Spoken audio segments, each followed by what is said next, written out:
ജയ് ഹിന്ദ്. വിരമിച്ച സൈനികൻ യൂട്യൂബ് ചാനലിലേക്ക് ഏവർക്കും സ്വാഗതം.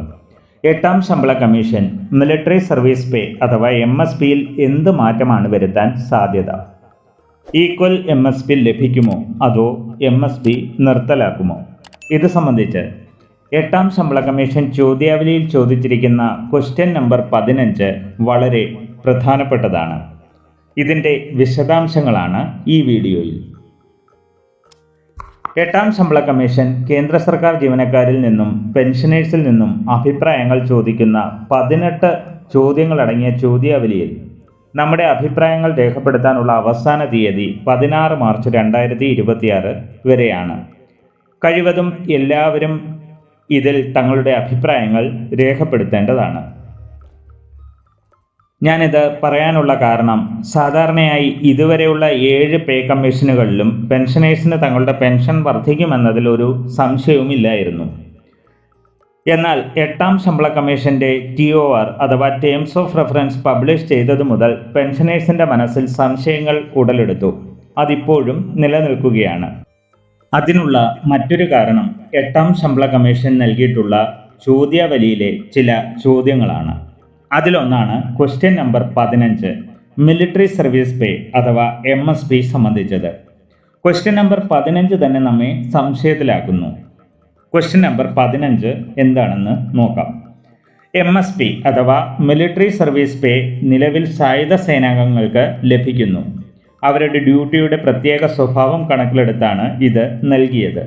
അതിനോടൊപ്പം അവരുടെ ജോലികളുടെ മാറിക്കൊണ്ടിരിക്കുന്ന സ്വഭാവം കണക്കിലെടുക്കുമ്പോൾ ആർമി, നേവി, എയർഫോഴ്സ് എന്നിവരുടെ ശമ്പളം എങ്ങനെ നിർണ്ണയിക്കണം? ഗവൺമെൻറ്റിൻ്റെ പ്രാരംഭ ശമ്പളവുമായോ CAPF അഥവാ സെൻട്രൽ ആംഡ് പോലീസ് ഫോഴ്സിൻ്റെയോ പോലീസിൻ്റെയോ ഒരു കോൺസ്റ്റബിളിൻ്റെ ശമ്പളവുമായോ ഇത് എങ്ങനെ ബന്ധപ്പെടുത്താം? ഇതാണ് പേ കമ്മീഷൻ ചോദിച്ചിരിക്കുന്ന ചോദ്യം. ആദ്യം തന്നെ പറയാൻ ആഗ്രഹിക്കുന്ന കാര്യം, CAPF അഥവാ സെൻട്രൽ ആംഡ് പോലീസ് ഫോഴ്സുമായോ പോലീസുമായോ താരതമ്യപ്പെടുത്താൻ ഒരിക്കലും സാധിക്കാത്ത കാര്യമാണ് ഭാരതത്തിൻ്റെ 3 സേനാ വിഭാഗങ്ങളും എന്നാണ് എൻ്റെ അഭിപ്രായം.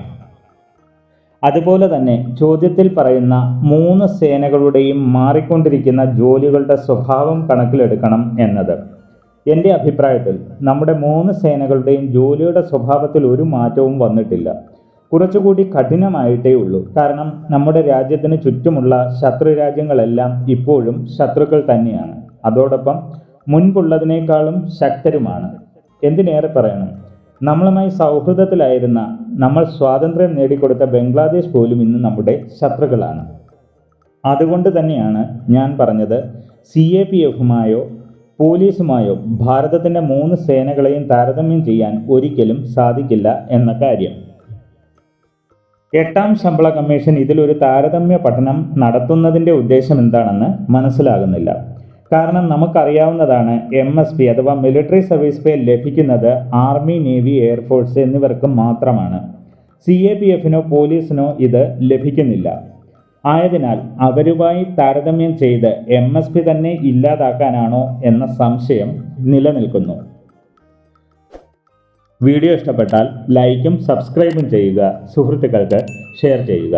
മറ്റൊരു വീഡിയോയിൽ വീണ്ടും കാണാം. ജയ് ഹിന്ദ്, വന്ദേ മാതരം.